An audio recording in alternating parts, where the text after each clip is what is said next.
చిరక్కొట్టిన దానేమో పండులాగా ఏ క్షణానికి ఆ క్షణం జీవితం తరిగిపోతుంటే చూసుకోకుండా మాట్లాడతావేమిటయ్యా అర్థం లేకుండా. అందుకని ఎప్పుడు బాగా మృత్యు ఎలా వస్తుందో తెలుసా? అన్నీ అయిపోయాయి, అన్ని బాధ్యతలు అయిపోయాయి, సుఖంగా ఉన్నామప్పుడు వస్తుందిట. అది కూడా విచిత్రం. విద్రావితే శత్రుజనే సమస్తే, విద్రావితే శత్రుజనే సమస్తే, సమాగతాయాం అభితస్య లక్ష్మ్యాం, సమాగతాయాం అభితస్య లక్ష్మ్యాం, సమాగతాయాం అభితస్య లక్ష్యాం, సేవ్యంతయేతాని సుఖాని యావత్, సేవ్యంతయేతాని సుఖాని యావత్, తావత్ తావత్ సమాయాతి కుతోపి మృత్యోహో. అన్ని బాధ్యతలు అయిపోయాయి అనుకుంటున్నట్టు ఒకడు, అప్పుడు వస్తుంది మృత్యువు సుఖపడనీయకుండా. మనిషి ఎలాంటి ఆలోచనతో ఉంటాడు? విద్రావితే శత్రుజనే సమస్తే, నా శత్రువులందరూ ఓడిపోయారు. ఒక రాజకీయ నాయకుడికి వర్తిస్తుంది ఈ మాట. ఒక ఎమ్మెల్యే గారు ఉంటాడు, ఎప్పుడు నియోజకవర్గంలో ఆయనే గెలుస్తూ ఉంటాడు. 5 సార్లు 6 సార్లు 7 సార్లు ఆయనే ఎమ్మెల్యే అనుకుంటాడు ఆయన. అంతా ఇంకా ఆయనకి నియోజకవర్గంలో ఎదురు లేదు అని నిర్ధారణ అవుతుంది ఖచ్చితంగా. విద్రావితే శత్రుజనే సమస్తే అంటే శత్రుపీడ విరగడైంది, మనకి శత్రువులు ఎవరూ లేరు, సుఖంగా ఉన్నాం. ఇంకో మాట వస్తుంది, విద్రావితే శత్రుజనే సమస్తే, మన శత్రువులందరూ పారిపోయారు. అంటే యుద్ధంలో ఓడిపోయారు, ఎన్నికల్లో ఓడిపోయారు, ఆర్థికంగా ఓడిపోయారు, అన్ని విధాలా మనం శత్రువులు జయించాం. సంతోషంగా ఉండొచ్చు కదా, ఉంటాడు, పర్వాలేదు. సమాగతాయాం అభితశ్చ లక్ష్మ్యాం, అప్పుడు లక్ష్మీదేవి అంటే సంపద వచ్చిందిట. సమాగతాయాం అభితశ్చ లక్ష్మ్యాం, మనకి రావలసిన సంపదలన్నీ వచ్చాయి. శత్రువులను జయిస్తే మన సంపదలు వస్తాయంటారు కదా, సంపదలు కూడా వచ్చాయి. రిటైర్మెంట్ బెనిఫిట్స్ అన్నీ వచ్చాయి. ఉద్యోగం చేసాం, ప్రమోషన్లో అన్నింటిలో ఉద్యోగాల్లో గొడవలు అయ్యాయి, అన్నీ తట్టుకున్నాం, రిటైర్ అయ్యాం. రిటైర్మెంట్ బెనిఫిట్ కూడా కొన్ని లక్షలు, 50 లక్షలు 60 లక్షలు వచ్చేసింది. అంతా సుఖంగా ఉంది, బాగానే ఉంది. అంతే అప్పుడు అనుకున్నట్ట మనిషి ఏమని, సేవ్యంతయేతాని సుఖాని యావత్, ఇక సుఖపడ్డమే పని, ఇంకేమీ లేదు అని భార్యను కూర్చోబెట్టి, ఏమయ్యా కష్టపడినంతకాలం కష్టపడ్డామయ్యా, ఇక సుఖంగా 60 ఏళ్ళు దాటే రిటైర్ అయ్యాం కాబట్టి, మనకి శత్రుపీడ వదిలిపోయింది కాబట్టి, మనకి డబ్బులు బాగా ఉన్నాయి కాబట్టి, ఇక మొత్తం తీర్థయాత్రలన్నీ చేద్దామయ్యా. 12 జ్యోతిర్లింగాలని ఎప్పటి నుంచో అడుగుతున్నావు, నీకు చూపించలేకపోయాను. అలా 18 శక్తిపీఠాలు కూడా ఉన్నావు, చూపించలేకపోయాను. చారుధాం అన్నావు, పులుసుధాం అన్నావు, చూపించలేకపోయాను ఇవన్నీ అని భార్యకి ప్రమాణం చేసేట. ఇక నుంచి సదరన్ ట్రావెల్స్ వాళ్ళని పట్టుకుని యాత్రలే యాత్రలు యాత్రలే యాత్రలు అన్నట్ట. ఆ రాత్రి వైకుంఠ యాత్రకి వెళ్ళిపోయాట. అది యోగ వాసిష్టం. మన కళలు అలా ఉంటాయి. అప్పుడు ఇల్లాలు ఏమనుకుంటుంది, యాత్రడి నీ లేకుండా పోయాడు ఇక్కడ, నీ చేతి మాత్ర వైకుంఠ యాత్ర అని. ఇవన్నీ చెప్పాడు ఆయన. రిటైర్ అయిన వెంటనే బెనిఫిట్స్ వస్తాయి కదా, నెలల్లో వచ్చేస్తాయి కదా. రాగానే భార్యను కూర్చోబెట్టి, పూర్ణ ఏమో అనుకోకు, నీకు ఇన్నాళ్ళ బట్టి యాత్రలో అంటే గుండెలో నుండును దేవుడు అని గరికిపాటి వారి మాటలన్నీ చెప్పి నేను పాడు చేశాను. నేను మా ఆవిడకి ఇదే చెబుతూ ఉంటాను. ఆవిడ ఎప్పుడు యాత్ర అంటే దేవుడు గుండెల్లో ఉంటే మీకు ఉంటాడు, నాకు ఉండడు అంటుంది ఆవిడ. ఆవిడ నాకంటే తెలివైంది. నేను గుండెల్లో ఉంటాడు, మీకు ఉంటాడు, నాకు ఉండడు, కుదరదంటే. మరి జ్ఞానావస్థలో తేడాలు ఉంటాయి కదా, అందుకని ఇలా తప్పించుకుందుకు ఈ మాటలు చెప్తాడు బాబు. అన్నీ అయిపోయి ఇంకా మనం సుఖపడ్డమే. రేపటి నుంచి సదరన్ ట్రావెల్స్లో టికెట్లు బుక్ చేద్దాం ఇద్దరికి కూడాను.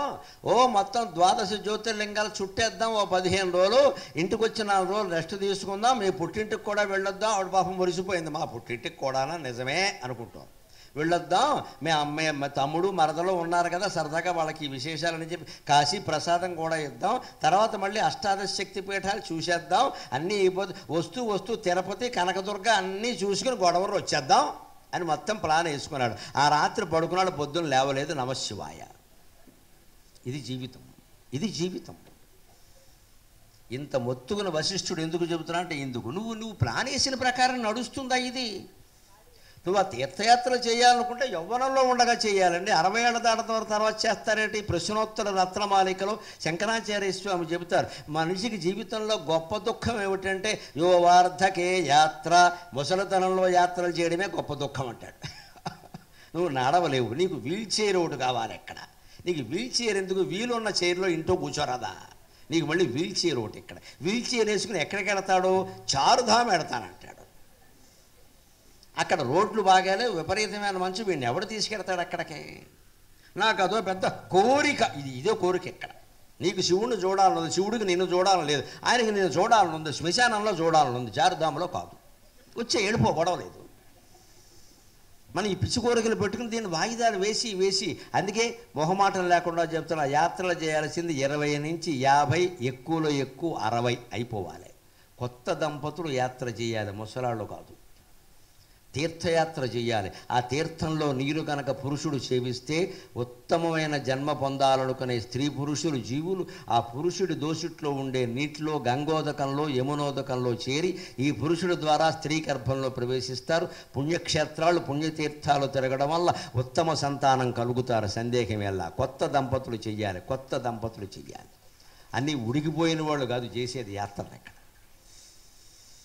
ఎందుకంటే జీవుడు శరీరం పొందడానికి ఎప్పుడు ఒకటే మార్గం, బట్టలు, నీళ్లు. అందుకే మైల వాటికి మైల పడితే బట్టలు మైల, నీళ్లు మైల. ఈ మైకుకు మైల ఉండదు, ఈ సింహాసనానికి మైల ఉండదు, ఈ ప్లాస్టిక్ చేసే ఈ స్టీల్ డబ్బాకి మైల ఉండదు. జీవుడు ఎప్పుడు నీళ్ల ద్వారా, బట్టల ద్వారా ప్రయాణిస్తాడు. అందుకే ఎముకల్ని మనం నీళ్లలోనే వదిలేస్తాం. ఆయన తాగిన నీళ్లు ఆ నదిలో వదిలేస్తాం. ఇంత సైన్స్. మన పితృకర్మలు, మన అపరకర్మలు అన్నీ కూడా సైన్స్. అవి పరమశాస్త్రీయ విజ్ఞానం. అది కేవలం మతాచారం కాదు. అది అర్థాలు చెప్పకపోవచ్చు, అర్థం లేదు అనుకోవద్దమ్మా, పొరపాటు. అది గొప్ప ఆచారం, అదివన్నీ పాటించాలి. ఎవరు చేయాలి యాత్రలు అంటే 20 నుంచి 50లోగా అయిపోవాలి, ఎక్కువలో ఎక్కువ 60. ఇంక దాటద్దు. 60 దాటిది ఇంక వద్దు, ఇంట్లో కూర్చో, ఇంత ఫిల్టర్ కాఫీ తాగి కూర్చొని ఇద్దరు కబుర్లు చెప్పుకోండి అంతే. అది కూడా అరగంట దాటితే మళ్ళీ శోభనన్నట్టు విషయాలన్నీ వస్తాయి, లేనిపోని గొడవ. మళ్ళీ సాయంత్రం సిట్టింగ్ అరగంట అంతే, వేసేయి. పుస్తకం చదువుకో, భగవద్గీత చదువుకో, యోగవాసిష్టం చదువుకో, అయిపోయింది అంతే. రిటైర్మెంట్ లైఫ్ గడిపే విధానం అది. దగ్గరలో గుళ్ళో కంటే పొద్దున్నేళ్ళు, సాయంత్రం వెళ్ళు, ప్రదక్షిణం చేసి ఓపిక మేరకు అక్కడ కూర్చొని ధ్యానం చేసుకో, ఇంటికి వచ్చే అంతే. 60 ఏళ్ళ తర్వాత జీవితం అలా ఉండాలి. మళ్ళీ నా జీవిత అనుభవాలను పుస్తకం అక్కర్లేదు, నీ బోడి అనుభవాలు మళ్ళీ మాకోటి ఇక్కడ. ఇదోటి మొదలెట్టారు ఈ మధ్యన, ఆత్మకథ. ప్రతివాడు మహాత్మా గాంధీయే ఆత్మకథ రాస్తాడు ఇక్కడ. ఏమి లేదు ఇందులో. వాడు చేసిన చెడ్డ పని ఒకటి రాయడు, మంచి పనులే రాస్తాడు మొత్తం ఇక్కడ. వాడు తీసుకున్న లంచాలు, వాడు కూల్చిన కాపురాలు ఏమీ రాయడు ఇక్కడ. ఎందుకు వచ్చిన కథలు ఇవన్నీ? మొత్తం మానై నేనెవరు 60 ఏళ్లకు కూడా నేనెవరు అనే జ్ఞానం కోసం తాపత్రయపడకపోతే ఇదే జరుగుతుందండి. సరిగ్గా యాత్రాత్రో దేవుడు తీసుకుపోతాడు. ఎందుకంటే యమధర్మరాజుకు మన మీద దయ్యేమీ లేదు, వాడు మృత్యువు ఎప్పుడైనా సరే పట్టుకుపోతాడు, అంతే లెక్క. మరి జన్మాంతరమైన కర్మ అంటున్నారే, అదేదో ఆయుర్దాయం రాసిపెట్టి ఉంది అంటున్నారే, దాన్ని జయించడం ఎలాగా? అందుకే ఎంతో వైభవంతో ఉండేవాడు పడిపోవడం మనం చూస్తూనే ఉన్నాం. పుమానద్య తేజస్వీ మండలాన్యధితిష్టతి, పుమానద్య తేజస్వీ మండలాన్యధితిష్టతి, సభస్మకూటతాం రాజన్ దివసే పరిదృశ్యతే, సభస్మకూటతాం రాజన్ పుమానద్య తేజస్వీ మండలాన్యధితిష్టతి, సభస్మకూటతాం రాజన్ దివసైరధితిష్టతి.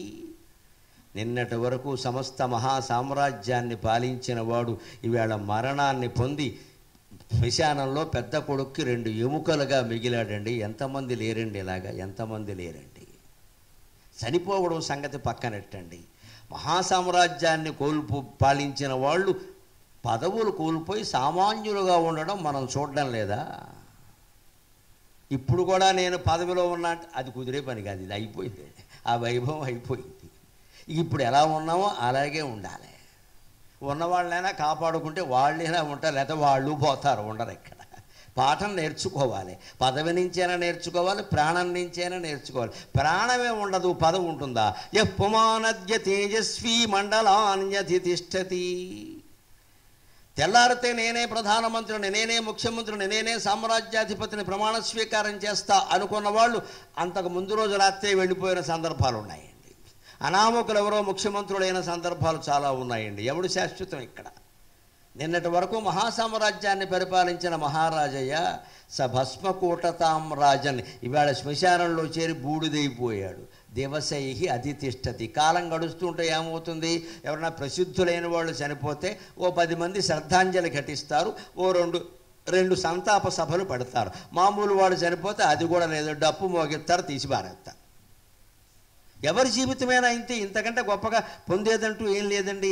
ఆయుర్దాయం నిర్ణయింపబడి ఉంది, అన్నీ నిర్ణయింపబడి ఉన్నాయంటారు కదా. కానీ ఇప్పుడు ఒక ఆశావహమైన మాట చెబుతున్నాడు యోగ వాసిష్ఠ కవి. యోగ వాసిష్ఠంలో నాకు బాగా నచ్చేటువంటి శ్లోకాల్లో ఇది ఒకటి.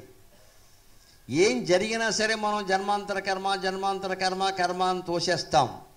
పూర్వజన్మ కర్మ, ప్రస్తుతం నువ్వు దాన్ని ఎదిరించి చేసే కర్మ, రెండు పోటీ పడతాయి అని చెబుతున్నాడు ఇక్కడ. ద్వౌ హుడా వివయుధ్యేతే పురుషార్థం సమాసమౌ, ద్వౌ హుడా వివయుధ్యేతే పురుషార్థం సమాసమౌ, ప్రాక్తనశ్చైహికశ్చైవ శామ్యత్యత్ర అల్పవీర్యవాన్. హుడౌ సంస్కృతంలో హుడౌ, హుడహ అంటే గొర్రె పొట్టేలు, హుడౌ అంటే రెండు పొట్టేళ్ళు. పొట్టేళ్ళు పందాలు జరుగుతూ ఉంటాయి చూడండి, కోడి పందాలు కాదు. కోడి పందాల్లో ఓ కోడి పారిపోతుంది, మధ్యలో చంపేసి చచ్చిపోతుంది, లేకపోతే పారిపోతుంది. పొట్టేలు పారిపోదండి. పొట్టేలు పందాల్లో పొట్టేలు ఎట్టి పరిస్థితుల్లో పారిపోదండి. దాంతాలో దీంతాలో పగలాల్సిందే, అంత పంతం ఉంటుంది దానికి. ఢీ కొట్టినప్పుడు కూడా చచ్చిపోతాం నిజంగా, శబ్దం తట్టుకోలేము అసలు. మధ్యలో మన చెయ్యి ఉందంటే పచ్చడే. పొట్టేలు పందాలు అలా ఉంటాయి. దాంతో పోల్చాడు యోగ వాసిష్ఠ కవి. ద్వౌ హుడా వివయుధ్యేతే, రెండు పొట్టేళ్లలాగా ఢీ ఢీ ఢీ అని కొట్టుకుంటా. ఏమిటిట? ప్రాక్తనశ్చ ఐహికశ్చైవ, నీ జన్మాంతర కర్మ, ఇప్పుడు నువ్వు దాన్ని తప్పించుకుందుకో ఎదిరించడానికో చేసే ప్రయత్నం, రెండు ఢీకొంటాయి. చెయ్యి. పురుషార్థౌ సమ అసమౌ, అనేక పురుషార్థం, ఏదో ప్రయోజనం కోసం పనిచేస్తావు కదా, అది సమం కావచ్చు అసమం కావచ్చు, వాటి బలాల్లో కూడా తేడాలు ఉండొచ్చు. కానీ పూర్వజన్మ కర్మ, ఇప్పుడు నువ్వు చేస్తున్న కర్మ కొట్టుకుంటాయి, దెబ్బలాడుకుంటాయి, పోటీ పడతాయి. ఇక్కడ ఒక్క విషయం మనం గమనించాలి. మన జాతి అంతా వ్యాపించిన అజ్ఞానం ఏమిటి అంటే, కర్మ అనగానే పూర్వజన్మ కర్మే. వాడి కర్మ ఇలా అయింది, వాడి కర్మ ఇలా రాసి పట్టుంది, వాడి కర్మగొద్దీ జరిగింది. పొరపాటమ్మా. విజయవాడలో ట్రాఫిక్ సిగ్నల్ పాటించకుండా దూసుకెళ్ళిపోతే ప్రమాదం జరుగుతుంది. ఏ కర్మ కారణం అండి? వీడి పొగరు కారణం అమ్మా. ఏ కర్మ కారణం కాదు, వీడి పొగరు కారణం. అక్కడ సిగ్నల్ స్పష్టంగా ఉంది, రెడ్ సిగ్నల్ ఉంది. అక్కడ నువ్వు ఎందుకు వెళుతున్నావు ముందుకి?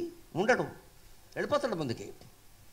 ఇంకా ముందు పొరపాటున గర్ల్ ఫ్రెండ్ కనపడిందంటే మొత్తం గుర్రం లేపేస్తాడు, పైకి బండి లేపేస్తాడు. అమ్మాయిని సంతోషపెట్టాలి కదా, వీడు హీరో అని తెలియాలి కదా, మరి ప్రమాదం జరగదా? ఆ అమ్మాయి ఏమన్నా వీడు బండి పైకి లేపేమని కోరిందా? ఇదేమన్నా మత్స్యంత్రమా లేదా శివధనుర్భంగమా? అబ్బే, పౌరుషాలు. పిల్లలు ప్రమాదాలు కొని తెచ్చుకుంటున్నారండి. ఏ కర్మ కారణం కాదండి. ఇది అర్ధాంతరంగా అకారణంగా పచ్చికాయలు పగిలిపోతున్నాయంటే వాళ్ళ ఆవేశం కారణం, వాళ్ళ పొగరు కారణం. దీనికి తల్లిదండ్రులు మందు వేయాలి. కర్మ అని సరిపెట్టుకోకండి దయచేసి.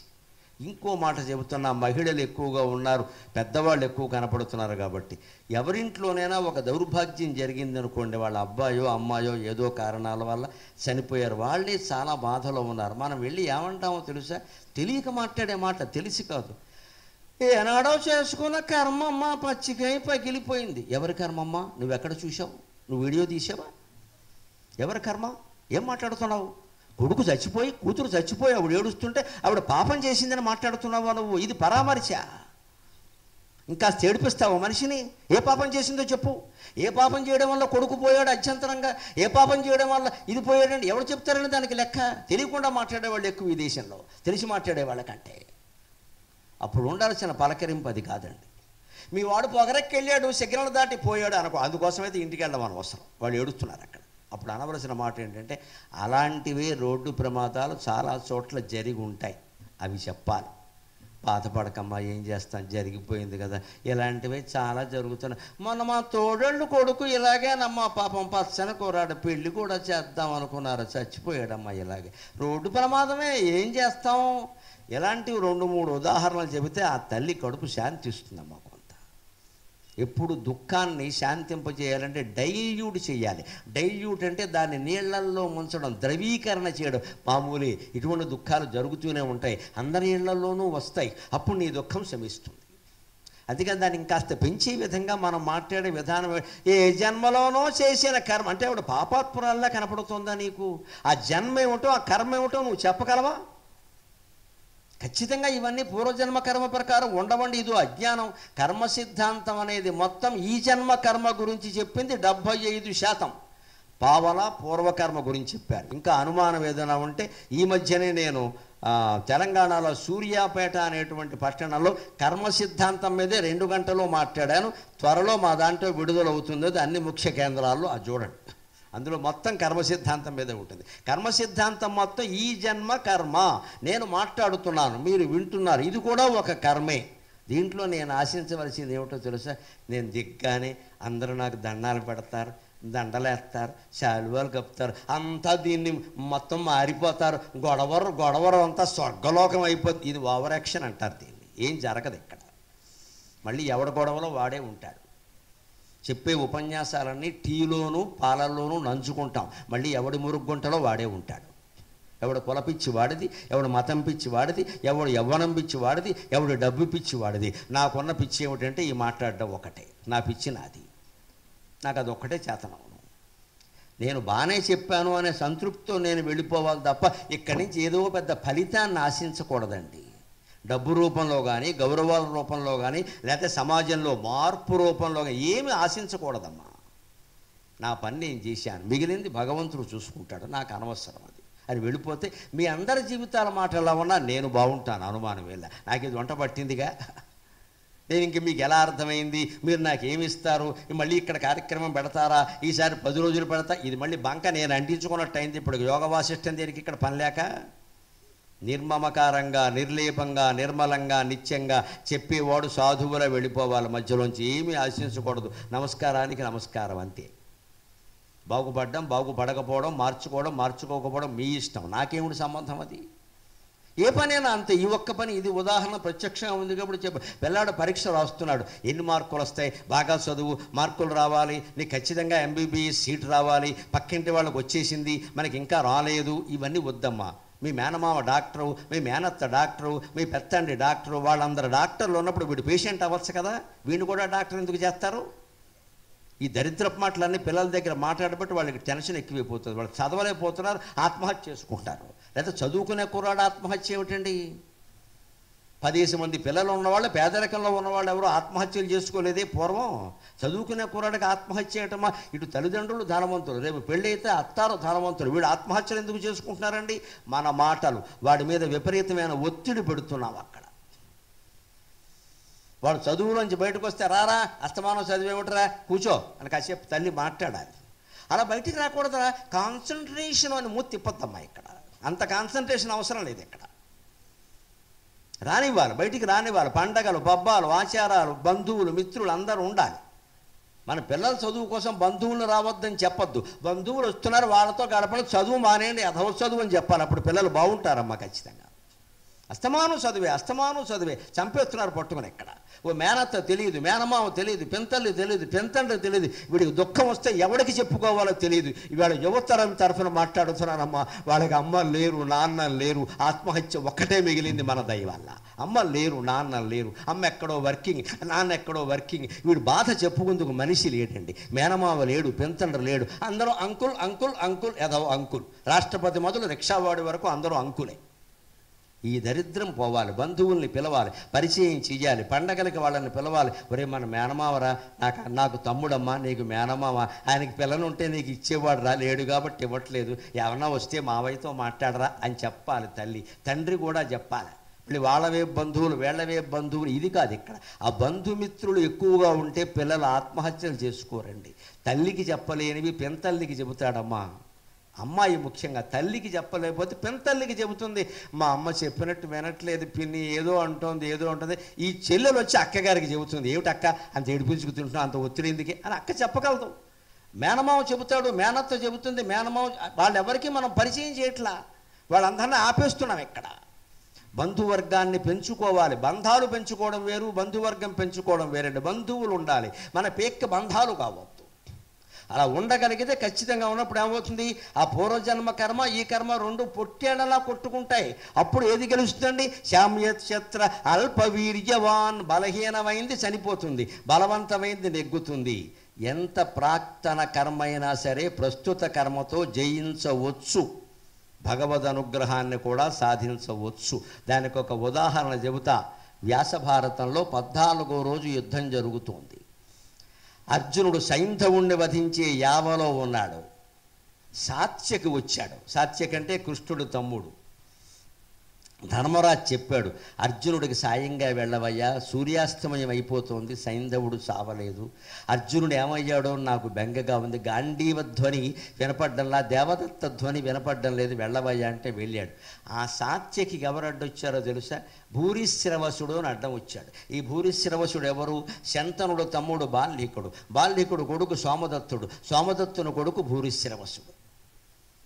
ఈయన దుర్యోధనుడు తరఫున పోరాడాడు. మహావీరుడు. అంతేకాదు ఆయన యజ్ఞశీలి, భూరి దక్షిణుడు, గొప్ప యజ్ఞాలు చేశాడు, మహా తపస్వి కూడా అతను వచ్చాడు.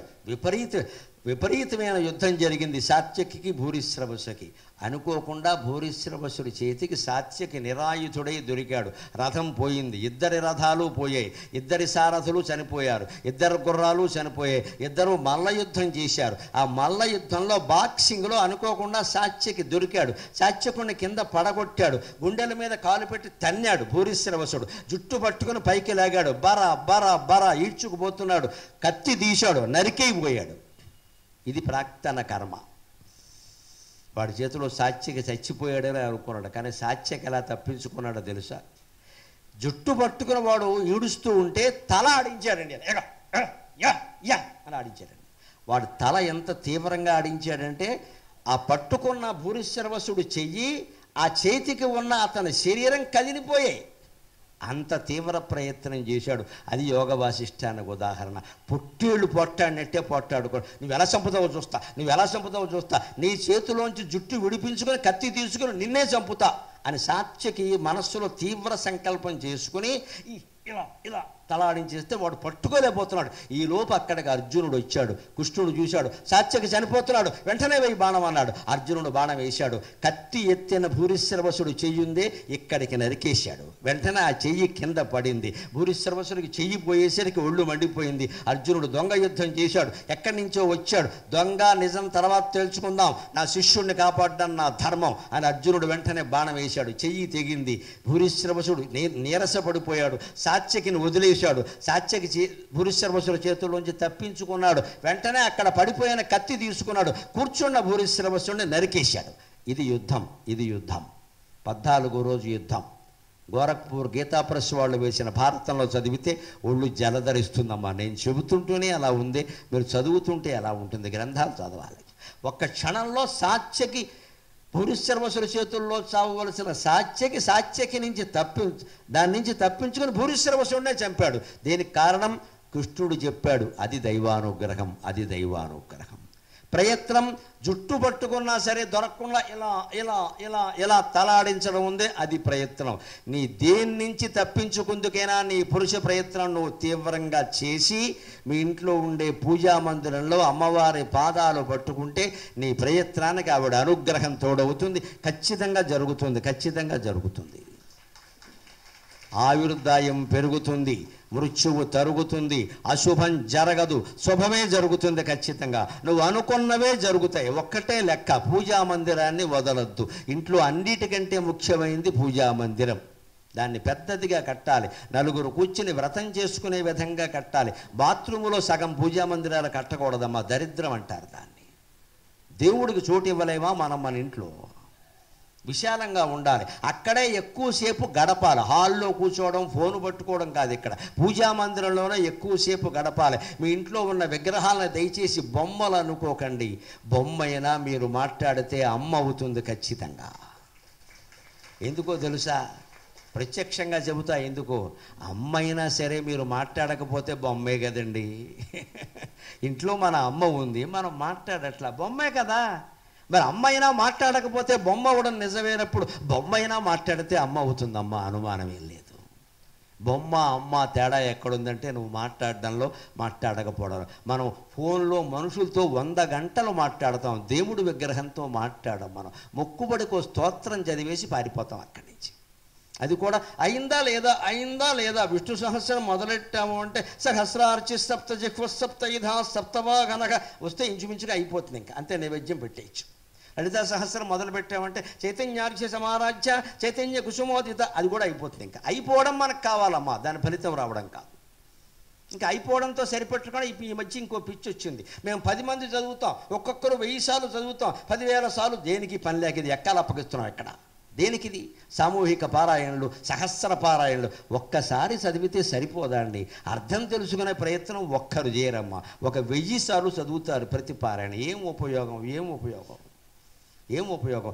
ఒక బూరె రుచి తెలియాలంటే 1 బూరి చాలండి. 100 బూర్లు తినకూడదు, కడుపుని పొస్తుంది. పారాయణైనా అంతే. చదివావు, అర్థం తెలుసుకో. అర్థం అక్కర్లేదు ఎవరికి. నేను 10 మంది చదివాం, 20 మంది చదివాం, 10 రోజులు చదివాం, 16 ప్రసాదాలు చెప్పాం. మా ఇంటికి ఎమ్మెల్యే గారు వచ్చారు, ఎంపీ గారు వచ్చారు, వాళ్ళందరూ వస్తారమ్మా, అమ్మవారు రాదు. మన్నాడు పని మనిషి కూడా రాదు, ఎందుకంటే వంట సామాను పెరిగిపోయింది అక్కడ. ఎందుకు వచ్చింది ఈ గోళ? అర్థం తెలుసుకోవద్దా? వేదాంతం తెలుసుకోవద్దా? ఊరికి చదువుకుంటూ పోవడమేనా ఇక్కడ? నైవేద్యాల సంఖ్య పెంచేసి. అది ప్రాక్తన కర్మను ఎదిరించడం అంటే మన ప్రయత్నం చిత్తశుద్ధిగా భగవంతుణ్ణి శరణు వేడాలి. ఆ పాదాలు వదలకూడదు. అది విగ్రహం కాదు, అది శివుడు, అది రాముడు, అది అమ్మవారు, అంతే. మన ఇంట్లో విగ్రహాల రూపంలో వేడురు, సాక్షాత్తు దేవతలే ఉన్నారు అక్కడ వాళ్ళు అనే నమ్మకంతో ప్రార్థన చేస్తే సాత్యకిలాగే మనం మరణం తప్పించుకొని, మనకి ఎవడు మరణం రాసి పెట్టాడో వాణ్ణే మరణించేలా చేయగలుగుతాం, అనుమానమేలా.